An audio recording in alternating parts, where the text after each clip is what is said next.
Generation Alpha is the first group of humans to grow up with smartphones and tablets in their hands before they could even speak in full sentences. By the time they're 2, many of them can already unlock a phone, scroll through apps, and play simple games. And no, it's not just Cocomelon on YouTube. They actually know how to use these devices. This level of early tech exposure is shaping them deeply. But how will they shape the world in return? Now, let's be honest. The idea of generations can be a little clumsy. Trying to define millions of people born within a 15-year window using a few broad traits feels limiting. Still, there's something useful about the idea. People who grow up during the same events often share certain patterns: how they react to the world, how they live, what they value. Think about housing. It's not just an economic issue, it's generational. How boomers experience it isn't how millennials or Gen Alpha will. So, who is Gen Alpha? They're the kids born between 2010 and 2025. The oldest are just stepping into their teens. The youngest are still being born. So how can we possibly predict what they'll do? Well, we don't know exactly. But one thing is already certain. Technology is their world. It's the water they swim in. We often see tech as just another tool, a way to express ourselves or get things done. But that's not the full story. Technology doesn't just serve us, it changes us. The tools we build end up building us. Mobile screens aren't just delivering messages. They're changing how we think, feel, and interact, especially for kids. Studies already show that too much screen time affects how young brains develop. It can delay speech, lower comprehension, and even alter how families connect with one another. And Gen Alpha. They're growing up not just with screens, but in them.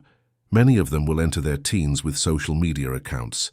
That means their sense of identity, their view of each other and themselves, will be filtered through likes, comments, and algorithms. The idea of a global village, once just theory, is now reality. We're connected to thousands of people online, but our brains were never built for that kind of scale. We evolved to know about 150 people, tops. Beyond that, our minds start to glitch. So it's not surprising that anxiety and depression are becoming more common, especially among teens, and Gen Alpha is growing up in this storm. Now they're heading into high school. They're being asked to write essays, build projects, learn to code, all while AI tools sit quietly in their tabs, ready to write the whole thing for them. And it's not just homework, it's the way they think.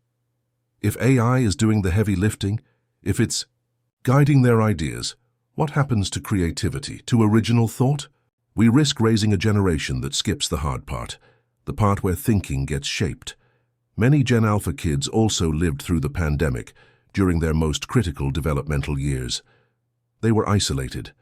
Their first connections weren't always with people, but with screens.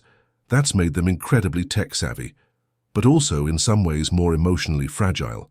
They're also being raised by millennials, a generation marked by social media, financial stress, and a growing awareness of mental health and climate change. Millennial parents talk openly about things their own parents never would have. And since many millennials are having fewer kids, Gen Alpha children are often growing up in smaller households, with closer relationships to their parents and to screens. So what are we seeing? Strong digital skills, a hunger for knowledge, quick thinking, but also shorter attention spans, more self-focus, and sometimes a disconnection from others. Of course, these are trends, not destinies. The tools they grow up with don't seal their fate, but they do shape the paths available to them. The real question isn't, will Gen Alpha change the world? The question is, what kind of world are we handing to them? It's tempting to blame kids for being glued to screens. But let's not forget, we built the apps, we made the algorithms. The digital world they're growing up in didn't appear out of nowhere. Tech often moves faster than we can regulate it. By the time we understand the consequences, the damage is often already done. And the truth is, we're not always great at putting limits on ourselves. But lately, something's shifting. More and more people are starting to feel it. The fatigue, the emptiness of always being online. We want something real again. We're seeing it in how people respond to VR, headsets or the metaverse.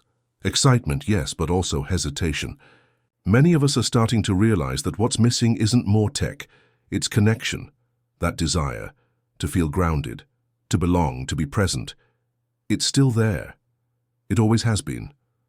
So maybe, just maybe, Gen Alpha won't just be shaped by technology. Maybe they'll help reshape our relationship with it.